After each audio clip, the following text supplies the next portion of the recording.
então, o que eu quero trazer para vocês aqui? Primeiro são as classificações e as definições, certo? Vale dizer que nós temos, de forma bem caracterizada, essas 6 formas de transtornos, tá? Então, a gente tem a anorexia nervosa, nós temos a bulimia nervosa, nós temos o transtorno da compulsão alimentar periódica, a gente vai falar um pouquinho mais sobre ela.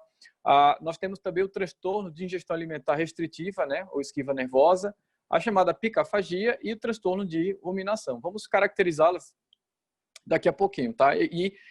Eu queria dizer para vocês que essas 6 formas estão bem definidas e bem delineadas a partir do Código Internacional de Doenças e também pelo Dicionário de Saúde Mental, né, o DSM-5. Nós temos também 2 outras formas de transtornos que estão sendo caracterizadas também agora. A gente passa a ter já um número grande de publicações científicas, que é a vigorexia e também a ortorexia, tá certo? A vigorexia, que está muito relacionada com aspectos estéticos, né, onde você busca uma modalidade de transtorno, né? Ainda carece de uma categorização, de uma caracterização mais robusta, no meu entendimento, mas ela está relacionada com aquele comportamento alimentar relacionado à busca, né, de um corpo atlético, né? E a ortorexia, que está relacionada a um excesso de hábitos relacionados a uma alimentação mais saudável, né? Então, essas são as 8 formas, digamos assim, de transtornos reconhecidos pela literatura, só que nós temos essas 6 aqui com critérios diagnósticos bem estabelecidos dentro do CID-10 e do DSM-5, tá?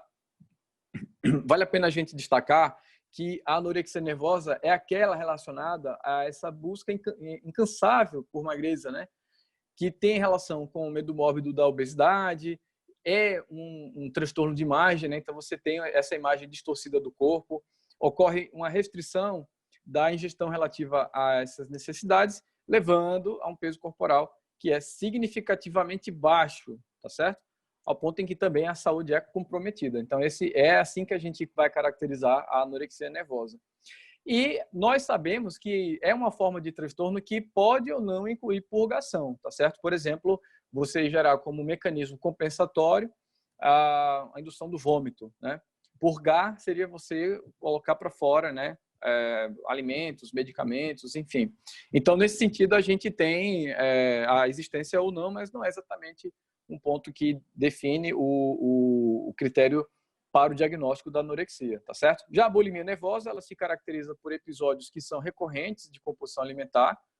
Isso é seguido por algum tipo de comportamento compensatório inapropriado, também por purgação. Então, você tem o vômito autoinduzido, você tem os laxantes e também o uso de diuréticos, né? Porque muitas vezes há também o uso desses medicamentos, por exemplo, o hidroclorotiazida, com a proposta de redução da composição, digamos assim, de medidas corporais, certo?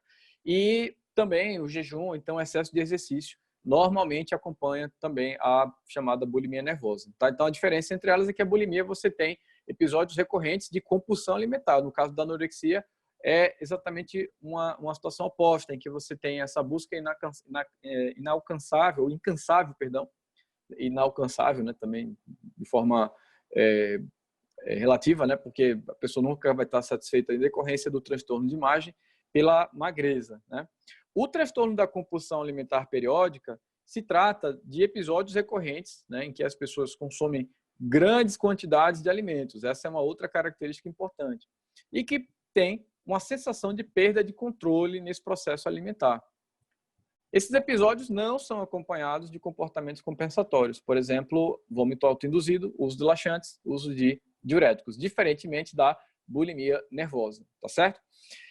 Do ponto de vista ainda daquelas outras 3 formas, a gente tem a ingestão alimentar restritiva, né, conhecida por esquiva nervosa, em que o indivíduo tem o hábito de evitar alimentos ou restringir a ingestão alimentar, que resulta em perda de peso significativa, deficiência nutricional ou simplesmente numa dependência de suporte nutricional, também aspectos relacionados ao funcionamento psicossocial, tá certo? Agora, a diferença básica dela para a anorexia nervosa, porque apresenta essa semelhança, é que esse transtorno não inclui a preocupação com a forma ou peso do corpo, tá certo? A picafagia seria outra, conhecida também popularmente como pica, né? Essa é uma forma bastante característica, bem diferente das demais, porque ela tem a sua definição a partir da ingestão de materiais que não são nutritivos, né? Que não são alimentares.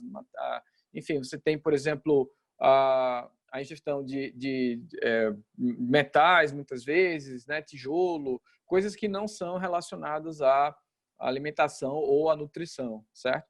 E que não faz parte, portanto, de uma tradição cultural alimentar.